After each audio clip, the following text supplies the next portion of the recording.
Bonjour à tous, aujourd'hui nous avons le plaisir de recevoir Nadia Lubin. Bonjour. Bonjour Nadia, salut. Ça va bien? Oui, ça va toi? Ça va, merci bien. Alors Nadia Lubin vient de monter un projet très intéressant. Elle travaille en tant que travailleuse autonome à la radio Tongolo. Tu viens de monter une émission qui passe en plein là-bas. Oui, ça s'appelle En direct avec Nadia. J'ai conçu l'émission parce que ça fait quelques années de cela. Dans le groupe Facebook de mon organisme, Destiny Jeunesse Monde, j'ai passé mon temps à écrire des textes aux gens. Des textes basés sur des histoires d'amour, sur les relations humaines, sur comment réagir face à tel ou tel problème quand on vit une relation, tout ça. Alors, je voyais les réactions des gens. Fait que c'est là que ça m'est venu à l'idée, pourquoi ne pas amener ça à la radio, puis leur donner l'opportunité de s'exprimer directement. Fait que c'est comme ça que j'ai un bon ami à moi qui faisait la radio à Radio Tongolo, m'a parlé que comme quoi qu'il y aura des heures libres pour que je puisse. Tout d'un coup, ça m'a intéressé. Par le biais de cette émission, tu veux relater des scènes de vie courante. Mais je parle un peu de tout. On parle de la musique, on parle des réussites. C'est une émission de diversité. Hein. Fait que on parle de tout, on touche à tout. On parle des écritures, on parle des projets des gens. Parce que regarde, moi, j'aime quand les gens ont des rêves, qu'ils veulent le réaliser. On parle des gens qui ont réussi, on parle des gens qui se battent pour s'en sortir. Vraiment là, ça touche à tout. C'est 2 jours par semaine. C'est les mardis et les mercredis. Comme je disais tantôt, c'est de 5 à 7. Durant les 2 jours, tu as des invités ou bien tu as une journée? Non, ça peut arriver une journée par semaine. On invite quelqu'un. Puis ça peut arriver aussi pendant cette semaine-là, on n'a pas d'invité. Et on traite des sujets? Oui, on traite des sujets. Puis c'est les textes que moi j'écris, que j'ai publié dans le groupe Facebook. Parce qu'on a un groupe Facebook aussi pour l'émission. Ah oui. Puis quand je suis à la radio, c'est étonnant. Les gens, ils parlent, ils discutent. Puis des fois, ça chamaille. Mais non. Surtout quand on parle des sujets de relations. Fait que ça fait beaucoup jaser. Puis moi, je m'amuse comme un petit fou. Toi, tu vises quel type d'auditeur? Moi, je vise tout le monde parce que justement, l'opportunité que j'ai avec la radio Tongolo, avec cette émission-là, c'est que la radio Tongolo est écoutée un peu partout. J'ai des auditeurs en Afrique. J'ai des personnes en Afrique qui m'envoient des messages, qui veulent passer à mon émission parce qu'ils trouvent que la manière que je parle, la manière que j'anime, ils trouvent que j'ai... Puis je me rappelle, un des meilleurs compliments que j'ai eu de la radio quand j'ai commencé, mon directeur a dit, t'as fait exploser comme d'écoute. Ton audimat, c'est combien justement? C'est combien de personnes qui écoutent ton émission? Oh mon Dieu! Regarde, présentement, je sais que je suis écoutée à Paris, aux États-Unis, dans plusieurs villes, dans plusieurs États, pardon. On est à Boston, on est à New Jersey, on est à Connecticut, Brooklyn, puis on est en Floride. En Floride aussi, on touche beaucoup d'États. Puis, quelqu'un m'a même dit que j'étais écoutée au Brésil. Puis regarde, en Haïti, c'est l'enfer. Là, je suis rendue dans les provinces que j'ai jamais invitées. J'ai jamais mis les pieds là-dedans en Haïti. Puis je suis rendue là, puis les gens m'écrivent. Mais sauf que dès le début, quand j'ai commencé à penser à mon émission, je savais déjà qu'est-ce que je voulais mettre. Je savais que je voulais donner de la visibilité à les gens qui commençaient plus que ceux qui sont déjà connus. Est-ce que tu peux me parler un peu de ton expérience ici au Carrefour? Tu as fait... Ici au Carrefour, j'ai fait beaucoup de choses. Parce que j'ai commencé j'ai commencé ici au Carrefour, ça fait, mon Dieu, ça fait tellement longtemps. C'est au début des années 2000.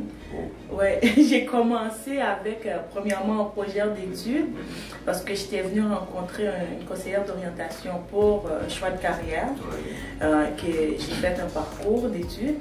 Puis, quand j'ai terminé ce parcours-là, puis c'est là que j'ai commencé à développer, parce que, tu sais, même en faisant mon choix de carrière, puis la madame, elle a vu là tout de suite, là, Isabelle Crête, elle a dit, toi, je te le dis, là, tu seras une entrepreneur. Tu avais des caractéristiques? Ben, parce que moi, je savais ce que je voulais, je savais où est-ce que je voulais y aller. Puis que, qu'on le veuille ou non, moi, j'ai toujours été ainsi, je sais où est-ce que je veux y aller. C'est que, ben, après ça, j'étais pas venue au Carrefour pendant un bon bout de temps. Puis un jour, j'étais venue juste comme ça pour imprimer un CV, puis c'est là que je t'ai rencontré.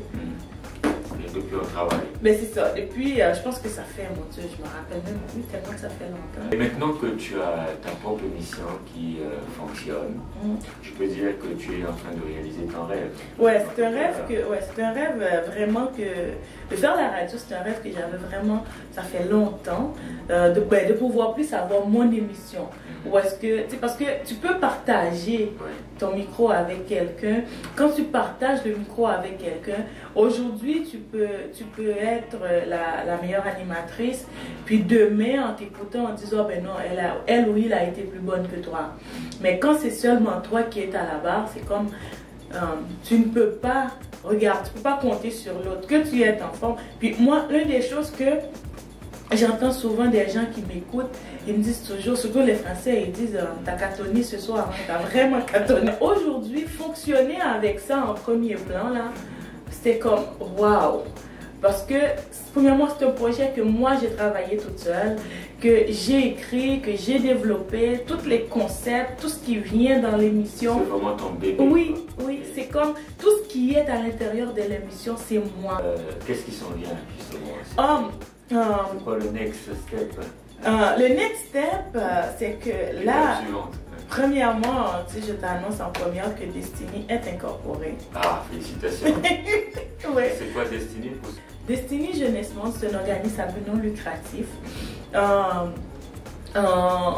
Pour les jeunes, ben, on va s'arranger pour supporter les jeunes dans leurs rêves.